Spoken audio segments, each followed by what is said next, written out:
49 fertility centre మీకు అందిస్తుంది కేవలం 899 రూపాయలకి ఫర్టిలిటీ అసెస్మెంట్ ప్యాకేజ్. మనం కూడా మాట్లాడుకున్నాం 2023లో మీ అందరికీ బాగా తెలుసుంటే సియాటల్ ప్రాంతంలో ఒక 40 కిలోమీటర్ స్పీడ్లో వెళ్ళాల్సిన రోడ్డు పైన 119 వేగంతో ఒక కారు ప్రయాణిస్తుంది. కందుల జాహ్నవి అని మన కర్నూలుకి చెందిన ఒక అమ్మాయి అక్కడ అమెరికాలో చదువుకుంటుంటే రోడ్డు దాటుతుండగా ఇంత వేగంగా వచ్చిన ఈ వెహికల్ ఆవిడ్ని గుద్ది చంపేసింది.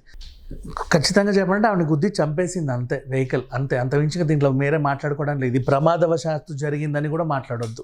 ఎందుకు ఇలా మాట్లాడుకోవాల్సి వచ్చిందంటే ఆ తర్వాత ఆ వెహికల్లో రికార్డ్ అయిన మాటలు అలాంటివి. ఇంతగా వెహికల్ తోలుతుంది ఎవరో తెలుసా, అక్కడి పెట్రోలింగ్ పోలీసులే. వాళ్ళు మాట్లాడిన మాటలు వింటుంటే అందరికీ చాలా కోపం వచ్చింది. ఒక నార్మల్ ప్రాణమే, ఆ ప్రాణానికి అంత వాల్యూ లేదు, పోతే పోయింది, ఉంటే ఉండింది అన్నట్టుగా మాట్లాడితే ఆల్మోస్ట్ ఇండియా వ్యాప్తంగా మనం కూడా చాలా పెద్ద నిరసనలు తెలిపాం. ఆ కుటుంబాన్ని కూడా మనం అంటే ఏం చేయలేని పరిస్థితి. అనుకోకుండా జరిగిన యాక్సిడెంట్. సరే, యాక్సిడెంట్ జరిగింది, అందరికీ జరుగుతాయి యాక్సిడెంట్లు, అనుకోకుండా జరిగేవే ప్రమాదాలు అంటాం. కానీ జరిగిన తర్వాత మాట్లాడిన తీరు సరిగ్గా లేదు, ప్రవర్తించిన తీరు సరిగ్గా లేదు. పోతే పోనీలో ఒక విలువలేని ప్రాణంలాగా తీసి పడేస్తే అప్పుడు చాలామంది గొంతులు వినిపించారు. మనం కూడా చాలాసార్లు సందర్భాల్లో మాట్లాడుకున్నాం. ఇప్పుడు ఏమైందంటే వీళ్ళకి న్యాయం జరిగింది. సియాటల్ ప్రభుత్వం 269 కోట్లు ఈ పాప ఫ్యామిలీకి ఇవ్వడానికి సిద్ధమైంది. అండ్ అలాగే అంటే కనీసం ఈ పరిహారంతో అయినా వాళ్ళ కుటుంబంకి ఏదో మంచి న్యాయం చేసిన వాళ్ళం అవుతాం అనేది వాళ్ళ ఫీలింగ్.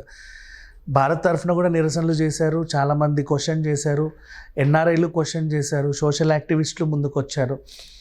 పోతే పోనీ ప్రాణం అంటారా, ఎవరిదైనా సరే ప్రాణమే కదా అని. అంతెందుకు, మనం వీధి కుక్కల్ని చంపితేనే మనం ఇక్కడ అంత పెద్ద నిరసనలు వ్యక్తం చేస్తున్నప్పుడు ఉన్నత చదువులు చదవాలని చెప్పేసి ఎక్కడో విదేశాలకు వెళ్ళిన మన వాళ్ళపై కాల్పులు జరుపుతున్నారు,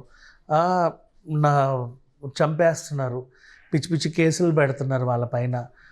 సరే, ఆ కాల్పులు అంటారా ఏదో ఉగ్రవాద చర్యగా తీసి పడేసిన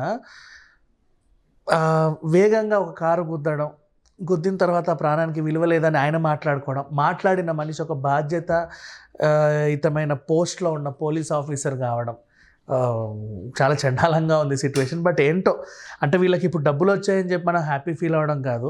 ఇప్పటికీ అయినా సరే వాళ్ళల్లో ఆ మార్పు వచ్చిందా, అంటే ఏదో ఓ 270 కోట్లు వాళ్ళకి ఇచ్చేస్తున్నాంలే, దులిపేసుకున్నాం అన్న ఫీలింగ్లో ఉన్నారా, లేదా ఇంకా కూడా వాళ్ళల్లో కొద్దో గొప్ప మార్పు ఏమైనా వచ్చిందా, అంటే ఆ ప్రాణానికంటే ఒక వాల్యూ ఉందని, అంటే ఇది వెలకట్టారా లేకపోతే నిజంగా మనసులో మార్పు జరిగి ఇది వచ్చిందా కూడా తెలియదు. కానీ వీళ్ళకైతే న్యాయం జరగదు. ఎందుకంటే రేపు ఆ అమ్మాయి ఇంకా బోల్డ్ కోట్లు సంపాదించొచ్చాము చెప్పలేము. ఉన్నత చదువులు చదివే అమ్మాయి అన్ఎక్స్పెక్టెడ్గా జరిగిన యాక్సిడెంటల్ సిచ్యువేషన్స్ని సారీ చెప్పి వదిలేసినా పర్లేదు, కానీ హేళన చేయడం, వెటకారం చేయడం, విలువలేనట్లుగా మాట్లాడడంతోనే అవతల వాళ్ళకి అదేంటంటే ఆ నొప్పి ఇంకా ఎక్కువ ఉంటుంది. అమ్మాయి చనిపోయింది అనే బాధ కన్నా కూడా ఈ నొప్పి ఇంకా ఎక్కువ ఉంటుంది. సరే, మొత్తానికైతే వీళ్ళకి ఎంతో కొంత పరిహారం దక్కింది కాబట్టి అమెరికా ప్రభుత్వమే దిగొచ్చింది. ఇప్పటికీ అంటే ఇప్పుడున్న సిచ్యువేషన్స్లో ఒక మంచి న్యాయం జరిగిందని మనం మాట్లాడుకోవచ్చు. Thank you so much.